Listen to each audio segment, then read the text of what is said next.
নমস্কাৰ। আজি অষ্টম শ্ৰেণীৰ সংস্কৃত বিষয়ৰ সুভাষিতানী পাঠটোৰ কেনেধৰণে পঢ়ে আৰু তাৰ অৰ্থ কি হ'ব সেইখিনি দিয়া হৈছে। ভিডিঅ'টি আৰম্ভণিৰ পৰা শেষলৈকে চাবা আৰু লাইক কমেণ্ট কৰি কেনে লাগিছে জনাবা। লগতে এই প্ৰথম এককত কি আহিব সেয়াও দেখুওৱা হৈছে।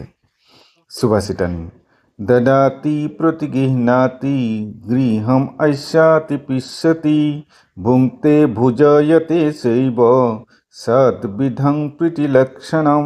অৰ্থাৎ দিয়া, লোৱা, গোপন কথা কোৱা, প্ৰশ্ন কৰা, খোৱা আৰু খুওৱা, এই ছয়টা হ'ল প্ৰীতিৰ লক্ষণ। গতিকে এইকেইটা আমি সদায় মনত ৰাখিব লাগে। কেউৰাণী ন ভূষয়ন্তি পুৰুষং হাৰা ন সন্দুজ্জ্বলা ন স্নানং ন বিলেপনং ন কুসুমং ন অলংকৃতা মুদ্ৰজা। অৰ্থাৎ মানুহক চন্দ্ৰৰ নিচিনা উজ্জ্বল মুক্তাৰ মালা, কাণত পিন্ধা উজ্জ্বল অলংকাৰেও শুৱনি কৰিব নোৱাৰে। স্নান কৰি সুগন্ধি দ্ৰব্য লেপন কৰি চুলি ফুলৰ দৰে ধুনীয়া হ'লেও শুৱনি নহয়। বন্যকাসমলংকৰোতি পুৰুষং য়া সংস্কৃতা ধায়তে ক্ৰিয়ন্তে খলু ভূষণানি সততং বাগভূষণম ভূষণম। অৰ্থাৎ বাক্যৰূপ অলংকাৰহে প্ৰকৃত অলংকাৰ। বাকী সকলো ক্ষয় হয়, কিন্তু বাক্যৰূপ অলংকাৰে সদায় অলংকৃত কৰি ৰাখে। সেইকাৰণে কোৱা হৈছে যে মানুহৰ প্ৰকৃত অলংকাৰ এইখিনিহে, মানুহৰ কথা বাক্য। পৰিৱৰ্তনী সংসাৰে মৃতঃ কুৱা ন জায়তে ন ইয়াতে য়েন যাতে ন যাতি মংস সমুন্নতিম।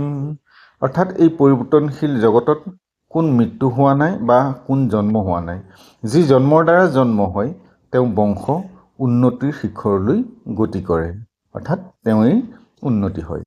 অধ্যয়ন প্ৰয়োগেষু বিদ্যা সংগ্ৰহণেষু চ আহাৰে ব্যৱহাৰে চ ত্যক্তব্য সুখী ভৱেৎ। অৰ্থাৎ ধন সম্পত্তি আৰু শস্যৰ পৰীক্ষা নিৰীক্ষা কৰাত আৰু জ্ঞান আহৰণ কৰাত যি নিজৰ নিজৰ খাদ্য আৰু আচৰণ ত্যাগ কৰে তেওঁৱেই সুখী হয়। অকৃত্বা পৰসন্তাপম অগত্বা খলমন্দিৰম অনুৎসৃজ্য শতাং বৰ্ত্ম য়ৎলপমসি তদ্ধৌ। অৰ্থাৎ সততাৰে আনৰ দুখ নিদিয়াকৈ, দুষ্ট বা অশুভ মানুহৰ সংগ নোযোৱাকৈ আৰু ভালৰ পথ পৰিত্যাগ নকৰাকৈ যি সামান্য উপাৰ্জন কৰা হয় সেয়াই যথেষ্টতকৈ বেছি। তৎকৰ্ময়ন্নবন্ধায় সা বিদ্যায়া বিমুক্তয়ে আয়াসায়া পৰং কৰ্ম বিদ্যা অন্য শিল্প কৌশলম। অৰ্থাৎ এইটো বিষ্ণু পুৰাণত দিয়া হৈছে। ক্ৰিয়া হৈছে যিটো বান্ধি নাথাকে আৰু জ্ঞান হৈছে যিয়ে মুক্তি দিয়ে। বাকী সকলো কৰ্ম কেৱল কঠোৰ আৰু বাকী সকলো জ্ঞান কেৱল কলা আৰু দক্ষতা। অৰ্থাৎ জ্ঞানৰ কোনো পৰিসৰ নাথাকে। গচ্ছন পিপীলকুয়াতি যোজয়ানাং শতান্যপি অগচ্ছন বৈনতেয়োপি পদমেকং ন গচ্ছতি।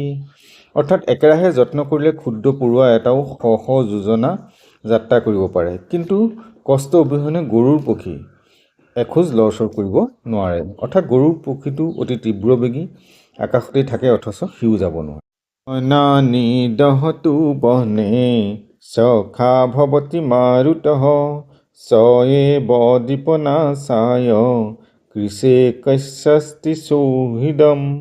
অৰ্থাৎ বতাহে জুইক সমগ্ৰ অৰণ্য জ্বলোৱাত সহায় কৰে, কিন্তু একে বতাহে এটা লেম্প নুমুৱাই দিয়ে।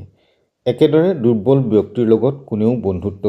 গায়ন্তি দেৱাঃ কিল গীতকানি ধন্যস্তু তে ভাৰত ভূবিভাগে স্বৰ্গাপবৰ্গাৎ স্পদমাৰ্গভূতে ভৱন্তি ভূয়ঃ পুৰুষঃ সুৰত্বাৎ।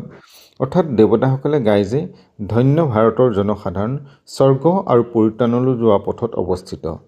আনকি দেৱতাসকলেও মানুহ হিচাপে পুনৰ জন্ম ল'লে ইয়ালৈ আহে। সদ্দুষাঃ পুৰুষনেহ হতব্যা ভূতিমিষ্যতা নিদ্ৰা তন্দ্ৰা ভয়ং ক্ৰোধম আলস্যং দীৰ্ঘসূত্ৰতা। অৰ্থাৎ এই জগতত সম্পদ লাভ কৰিব খোজা পুৰুষে 6টা দোষ ত্যাগ কৰা উচিত। সেইকেইটা হ'ল নিদ্ৰা, তন্দ্ৰা, ভয়, ক্ৰোধ, আলস্য আৰু দীৰ্ঘসূত্ৰতা। তেতিয়াহে জীৱনত উন্নতি কৰিব পাৰে। আজিলৈ পাঠ ইমানতে সামৰিছোঁ। পৰৱৰ্তী নতুন পাঠ লৈ তোমালোকৰ মাজলৈ আহিম। চেনেলটো চাই থাকিবা আৰু চেনেলটোত যদি নতুন এবাৰ ছাবস্ক্ৰাইব কৰি বেল আইকনটো প্ৰেছ কৰিলে পৰৱৰ্তী পাঠসমূহ লগে লগে তোমালোকৰ কাষলৈ আহিব। নমো নমঃ।